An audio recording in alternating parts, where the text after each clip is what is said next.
media cannot be trusted. In 2018, NBC incorrectly reported that Trump stayed home at Christmas time, the first U.S. president since 2002 to skip visiting the troops. The news went global, but it wasn't true. The media had jumped the gun. Trump and First Lady Melania left the White House Christmas Day to visit U.S. soldiers in Iraq.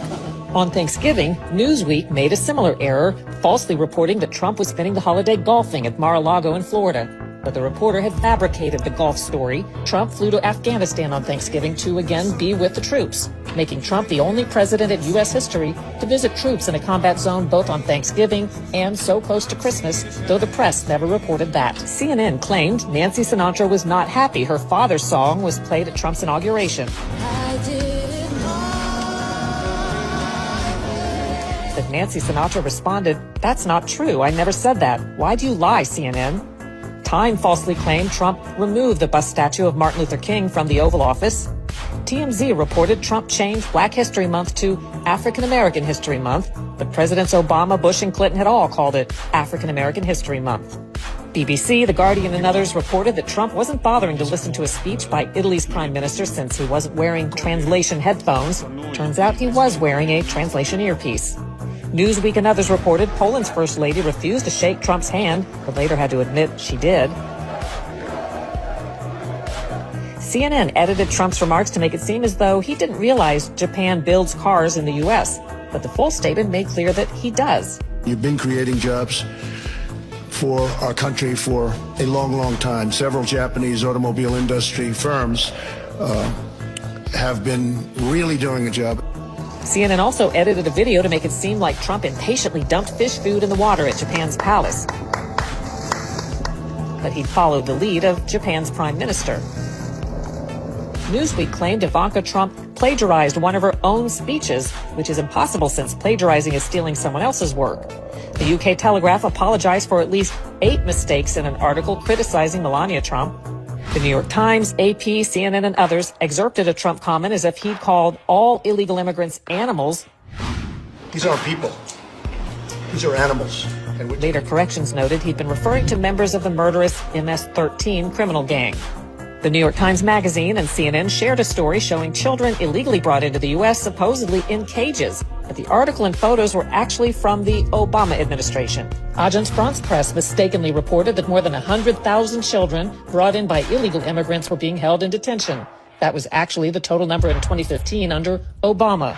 Time and others showed a crying Honduran child to illustrate Trump separating illegal immigrant parents from children, but the child hadn't been separated from her parents in the U.S. MSNBC falsely claimed Trump banned the Red Cross from visiting the immigrant children. The Red Cross said that wasn't true. MSNBC also falsely claimed that Trump had talked about exterminating Latinos, but later corrected that and apologized. NBC News misidentified the focus of Trump's praise in a speech as Confederate General Robert E. Lee. Actually, Trump was talking about Union General Ulysses S. Grant. And his name was Grant, General Grant. The Washington Post and others falsely reported that Trump supporting pro-life Catholic high school students were the aggressors in a confrontation in Washington, D.C. Several news outlets featured an empty podium at Trump's 4th of July celebration in 2019 and said he didn't draw crowds, but the photo was taken before the event. The actual crowd was huge. The New York Times and others implied Trump hadn't paid income taxes for 18 years, but the record shows he'd paid a higher rate than Democrats Bernie Sanders and President Obama. Bloomberg and the Wall Street Journal reported special counsel Robert Mueller had subpoenaed Trump's bank records. That wasn't true. Politico falsely reported that Trump owed the Bank of China tens of millions of dollars in a loan coming due as he dealt with China on coronavirus. Not true. MSNBC falsely reported that Trump had loans with Russian co-signers. Slate.com falsely claimed a Russian bank server had been illicitly communicating with Trump Tower. And the New York Times, CNN, MSNBC, and many others falsely reported that the Hunter Biden laptop scandal story was unsubstantiated or Russian disinformation. The New York Times reported that Trump seized on hydroxychloroquine as a miracle cure. Trump never said that. And it may work and it may not work. But if it doesn't work, it's nothing lost by doing it, nothing. CNN and others criticized Trump for tweeting that Alabama would likely be affected by Hurricane Dorian, but official advisories had put Alabama in a projected impacted area. Vox.com tweeted that Trump suggested he'd been a 9/11 first responder. He'd said the opposite. And I was down there also. but I'm not considering myself a first responder. Multiple media falsely claimed Trump was golfing during a U.S. raid that captured the head of ISIS in Syria and that a White House photo of Trump had been staged, but Trump was at the White House.